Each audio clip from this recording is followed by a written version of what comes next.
El término Macaronesia procede del griego Makarón Nesoi, islas alegres o afortunadas, en alusión a las islas de la mitología griega que eran morada de los héroes difuntos y se suponían situadas en los confines de Occidente. Nuestro reportaje hace alusión al cultivo del plátano de Azores, Madeira y Canarias, que son regiones ultraperiféricas pertenecientes a la Unión Europea, donde este cultivo está implantado desde hace más de 100 años. No solo forma parte fundamental del paisaje, sino que conforma una cultura especial que se mantiene en torno a la platanera, impregnando costumbres y tradiciones.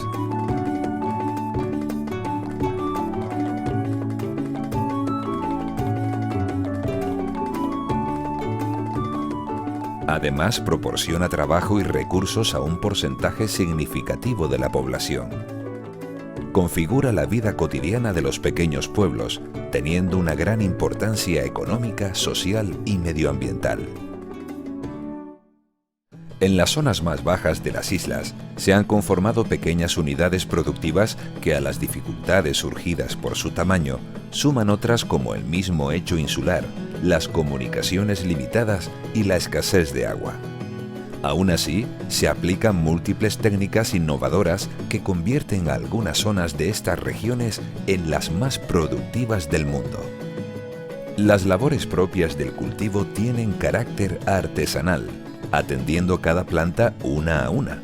Esta atención permite clasificarlo como un plátano de calidad, que consigue gran aceptación en el mercado europeo, no solo por sus cualidades organolépticas, sino por el esfuerzo que están realizando los agricultores de estas regiones en reducir el uso de fitosanitarios y abonos químicos, consiguiendo que sea más sabroso y más saludable. Este esfuerzo se ve recompensado por la concesión de denominaciones de calidad protegidas, como producción certificada, integrada o ecológica, que se añaden a las respectivas denominaciones de origen, como es el caso de la reciente denominación de indicación geográfica protegida adjudicada al plátano de Canarias. La Unión Europea desea mantener su producción de plátanos y compensa a estas regiones por las dificultades naturales que tienen a base de ayudas y financiando proyectos que presten apoyo técnico al sector, en aras a conseguir mejorar la calidad, reducir el impacto medioambiental del cultivo y las condiciones laborales en fincas y empaquetados. Uno de estos proyectos más emblemáticos por su carácter pionero es Biomusa, que en el ámbito de la Macaronesia y liderado por el Instituto Canario de Investigaciones Agrarias, reúne a las siguientes entidades con el objetivo de dar soporte científico a las mejoras propuestas. Secretaría Regional de Medio Ambiente y Recursos Naturales de Madeira, Asprocan, Asociación de Productores de Plátanos de Canarias, Universidad de las Azores, Universidad de La Laguna.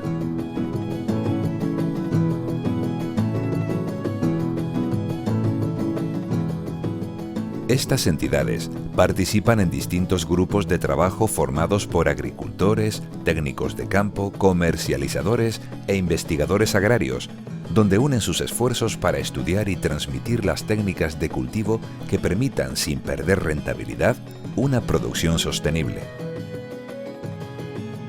La sostenibilidad consiste en satisfacer las necesidades de la actual generación sin sacrificar la capacidad de futuras generaciones de cubrir sus propias necesidades. Este tipo de producción platanera está basado en la utilización de los recursos naturales propios de cada región, con tecnologías y variedades adaptadas a cada una de ellas, impulsando la sostenibilidad del cultivo de la platanera en sus tres facetas primordiales: económica, ambiental y social.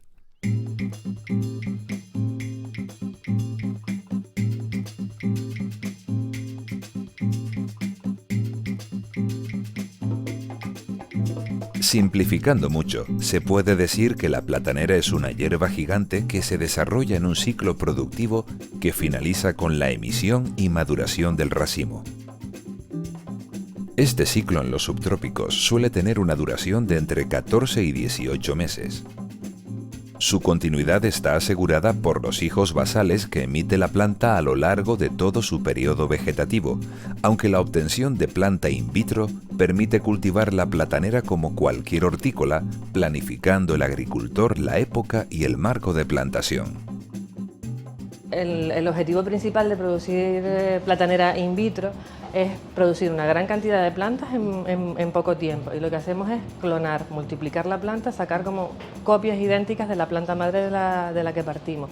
Partimos de un material que está sano y lo que hacemos es multiplicar ese material, y la principal ventaja es que el agricultor le llega una planta muy pareja, muy homogénea. Entonces, a la hora de las labores culturales, cuando trabajan en la finca, es muchísimo mejor, porque toda la planta le va en igualdad de condiciones, entonces todas le van a parir en la misma época.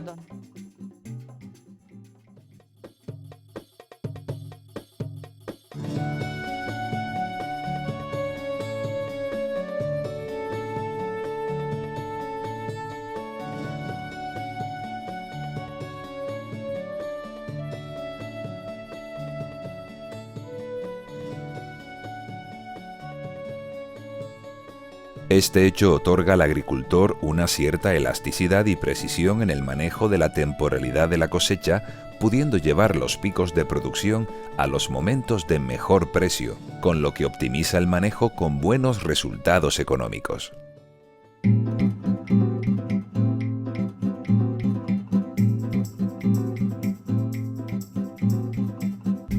La selección del hijo más adecuado para la sucesión es una de las labores de cultivo más importantes, ya que de ella depende la época de fructificación de la siguiente generación, así como otras características agronómicas que conviene tener en cuenta. Requiere ser un auténtico especialista y es un trabajo que solo se encomienda a trabajadores cualificados. Este hijo, ¿no? Se lo quitaron aquí hace poco. Este hijo era del fondo, un hijo de invierno. Los hijos estos salen de abajo de la mata, salen del fondo, y estos hijos no sirven. Los hijos buenos son estos. Este de aquí, de este lado, que es igual que esto. ¿Sabes? Son hijos altitos, a esta altura. Son los hijos buenos. Los hijos que salen del fondo no sirven para nada. Esta tarea implica pasar unas 3 veces como mínimo por cada una de las plantas, pero no es la única labor que se debe de realizar. El desgarepado es otra tarea que consiste en cortar las hojas marchitas basales que están pegadas al pseudotallo, para evitar que sirvan de refugio a plagas y enfermedades. El desflorillado es otra labor que da una idea de la atención personalizada a cada una de las plantas que requiere este cultivo, y consiste en quitar la flor a cada uno de los dedos que al madurar se convertirán en los plátanos. Es un trabajo que podemos clasificar de artesanal y que se debe de realizar con sumo esmero y en el momento adecuado para no dañar la fruta ni permitir que pierda mucha savia.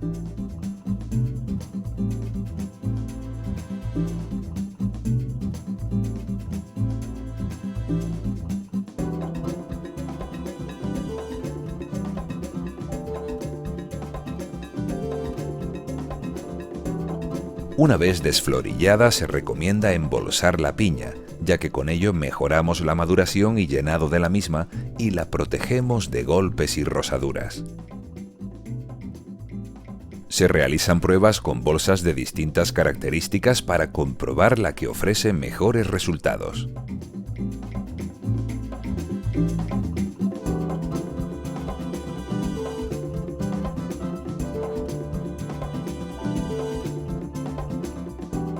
El carácter de hierba gigante, con un ciclo de crecimiento continuo y con una producción de biomasa excepcional, requiere temperaturas altas y humedad abundante en el suelo, pero también una gran fertilidad para aguantar este ritmo productivo.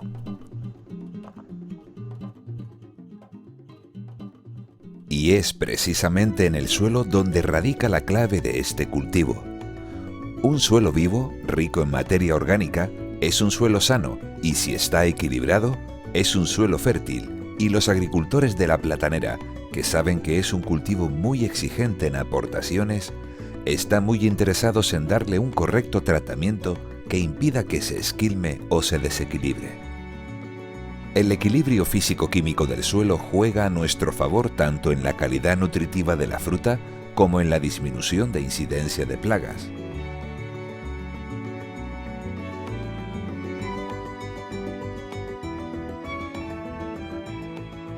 Se trabaja en una disminución paulatina de los agroquímicos y su sustitución por abonos orgánicos o de origen natural, que formen parte de lo que podemos denominar recursos propios.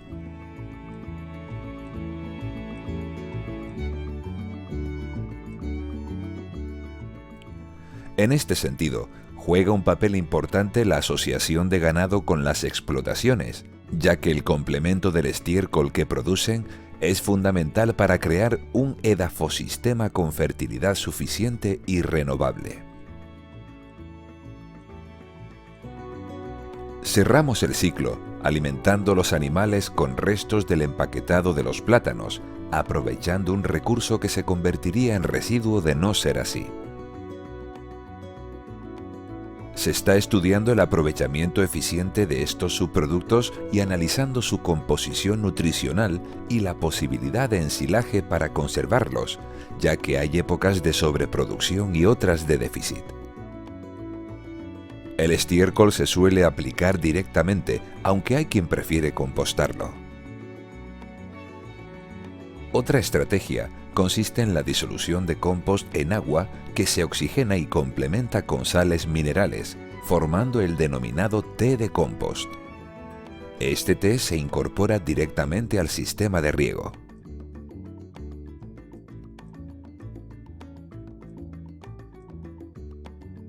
También se produce un aprovechamiento forestal del material vegetal proveniente de las limpias o podas del bosque o de los jardines urbanos, que picados se utilizan como cama para el ganado o se mezclan con sus excrementos para formar un compost equilibrado.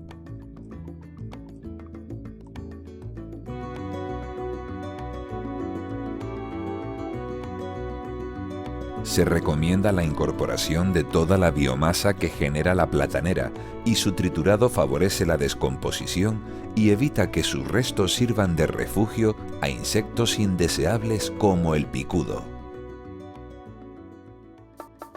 Plantear un sistema de gestión en el cual se reutilizase y se optimizase la mayor cantidad de esa materia orgánica que podíamos recuperar para incorporar a nuestro suelo, pues sería lo ideal.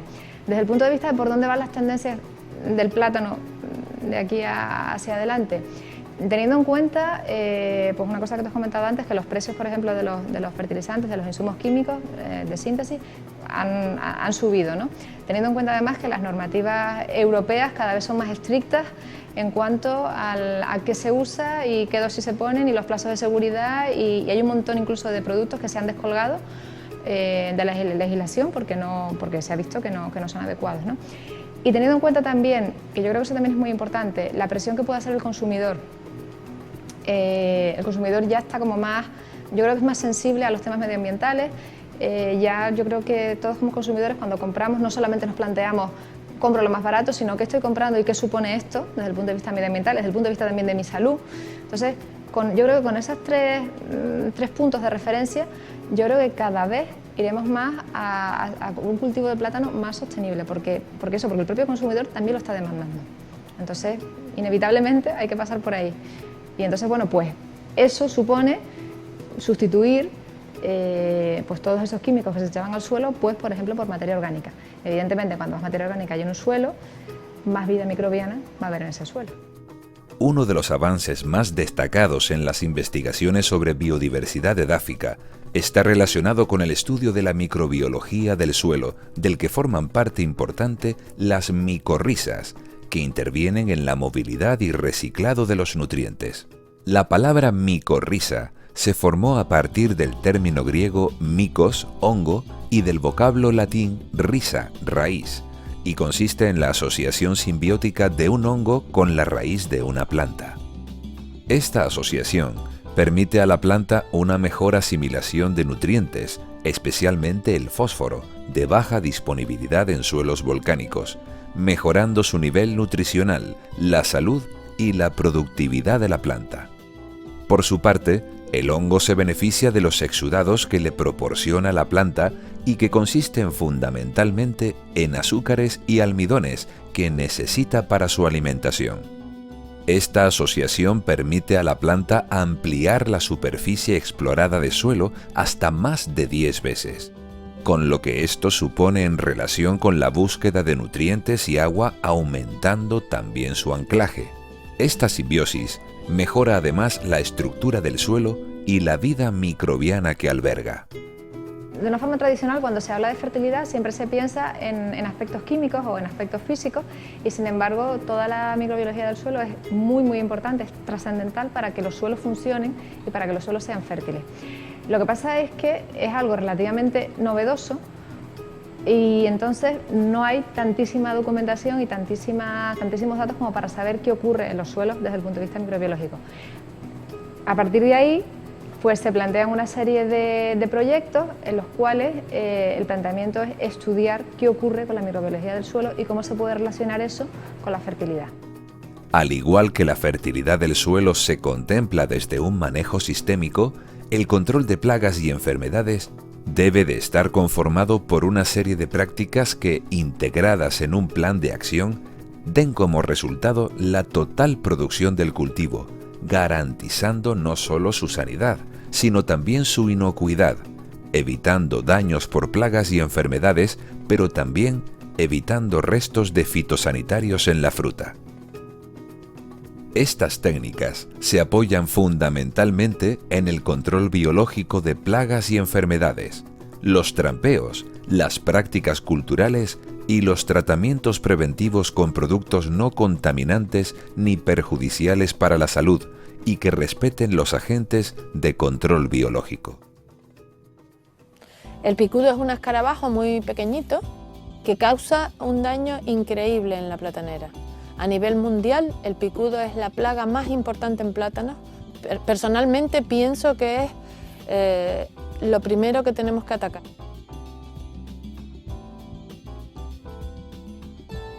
Pone sus huevos en la base del cormo desde donde emerge una pequeña larva, formando galerías que se llenan de excrementos, deteriorando la capacidad productiva de la planta, al interrumpir el flujo de la savia y debilitar la firmeza de la base.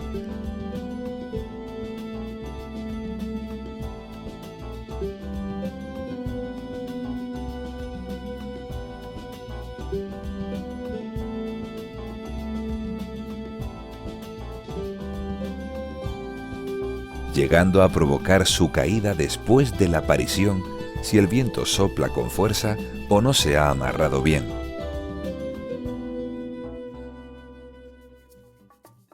Para conocer las poblaciones y para cazarlos, los agricultores de las islas utilizan trampas que consisten en un recipiente semienterrado con un emisor de feromonas de agregación que atraen al insecto. El estudio que estamos trabajando ahora de picudo, estamos muy concentrados y aparte de la feromona es el estudio de utilización de nematodos y hongos autóctonos propios de Canarias para controlar el picudo. Y en ese momento sí que tenemos resultados muy interesantes y muy buenos. Incluso creo que ya en ese momento podemos decir que prácticamente de aquí a 1 o 2 años podemos llegar a decir que se puede comercializar y llegar a resultados muy interesantes, ¿no? Otra plaga muy pegajosa es la cochinilla, que en cuanto se la deja, se apodera de un amplio rango de recovecos, estropeando la fruta que pierde valor comercial y encarece su procesado al tener que llevar un lavado suplementario. En este caso, es un depredador, Cryptolaemus montrusieri, el que nos ayuda a controlarla, ya que su larva, que se mimetiza con la plaga, es muy voraz con ella. Aparte se controla el agente de transporte de esta plaga, que son las hormigas. A este efecto, se están ensayando diversas trampas para evitar su libre circulación. Han escogido 2 parcelas y en las 2 se ha hecho el mismo estudio. Se han elegido una serie de plantas para el ensayo con la misma cantidad de números para testigos. Entonces lo que se ha visto en campo es la ausencia y presencia de hormigas, la circulación ascendente y descendente, y tanto el nivel de cochinilla, tanto en el tronco como en la piña. Y esto se ha realizado durante un periodo de tiempo, unos meses, hasta que ya ha sido el proceso de corte, y entonces cuando ya ha llegado aquí al empaquetado y se realiza el siguiente estudio mirando los niveles de cochinilla, negrilla, critolaemos que se soltó en su momento en campo, enemigos naturales y por último el nivel de hormigas si había existencia o no. Los nematodos son pequeños gusanos que se encuentran en los suelos. Algunos de ellos constituyen plagas de las raíces y se notan sus efectos en la disminución de las producciones y en la salud general de la planta. Estamos llevando a cabo un ensayo con platanera al que hemos añadido un producto biológico para controlar dos tipos de nematodos, que es el Melidogines y el Pratilenchus, que constituyen una plaga bastante importante en la platanera en Canarias.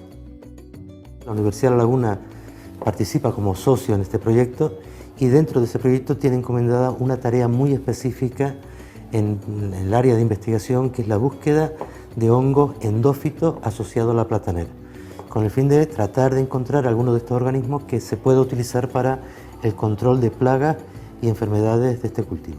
Los hongos endófitos son un tipo especial de hongos que se encuentran de forma natural dentro de las plantas. Casi todas las especies vegetales tienen este tipo de hongos, que no le causan ningún tipo de daño y que en algunas ocasiones se ha comprobado que son capaces de darle una capacidad extra de defensa al vegetal frente a determinadas plagas o a determinados patógenos.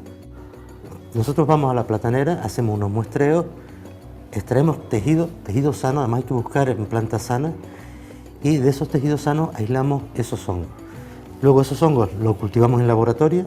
Cuando hacemos primero las pruebas de laboratorio y comprobamos que alguno de estos hongos es activo frente a una plaga o frente a un patógeno, luego el siguiente paso sería ver si podemos o somos capaces de reintroducirlo en la platanera.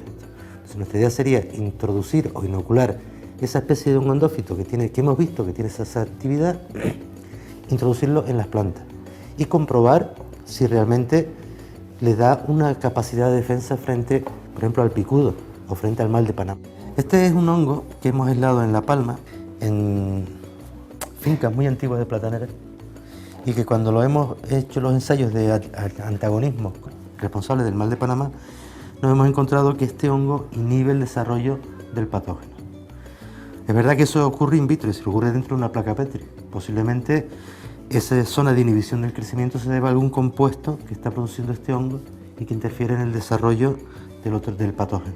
Ahora lo que queremos es, con este hongo y con algunos similares que tenemos, es probar a inocularlos en tejidos, en plantas sanas, y luego esas plantas sanas infectarlas con el hongo que causa el mal de Panamá y ver si hay algún tipo de protección o no.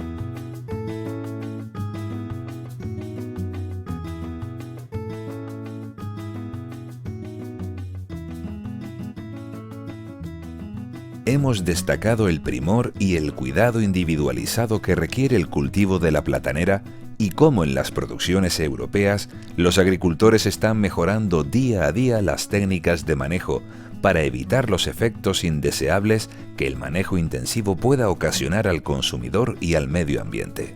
Una de las enfermedades post cosecha después de la recolección más importante es la podredumbre de corona, crown rot. Es debida a la infección de la corona del plátano cuando en el empaquetado se cortan las manos. Se hace una herida y esa herida se infecta por microorganismos. De forma tradicional lo que se hace es dar una aplicación sistemática de fungicidas en el empaquetado. Debido a que los fungicidas sintéticos, los fungicidas químicos tienen una serie de problemas desde el punto de vista medioambiental para la salud del consumidor, y además la legislación es cada vez más restrictiva, hay menos materias primas disponibles, pues hemos trabajado desde hace más de 10 años en tratamientos alternativos a la utilización de esos fungicidas químicos en la poscosecha del plátano. Se ha trabajado en dos líneas fundamentales.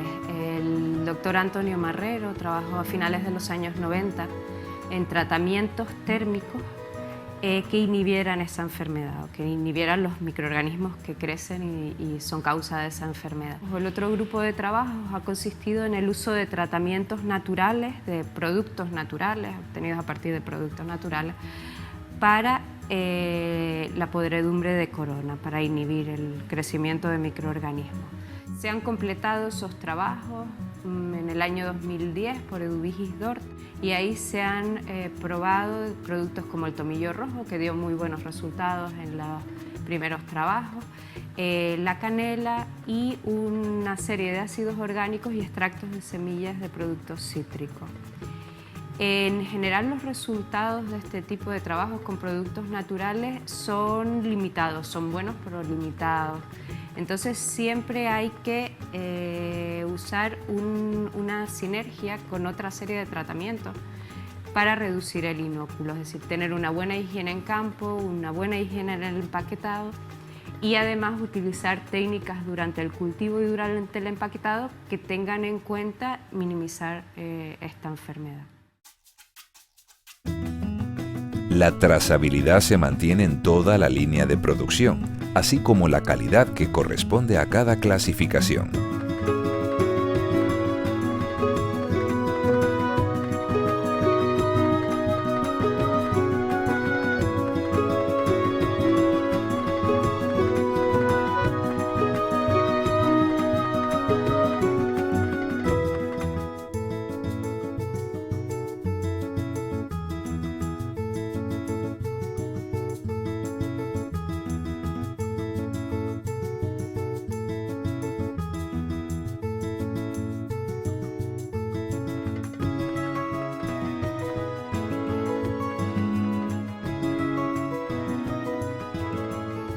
El cultivo de la platanera en las Islas Atlánticas, a pesar de sus dificultades, tiene detrás un sector dinámico que se esfuerza en mejorar su imagen y su calidad para adaptarse mejor a las nuevas tendencias de los mercados. Este esfuerzo es el que garantiza su continuidad y el sector lo quiere afrontar con una base científica que garantice los mejores resultados prácticos, y para ello se organiza con proyectos internacionales como Biomusa para realizar los ensayos que sean necesarios y para transmitir sus resultados al mayor número de productores posible, que permitan una amplia difusión y puesta en práctica de las técnicas más innovadoras que favorezcan una mayor sostenibilidad del cultivo.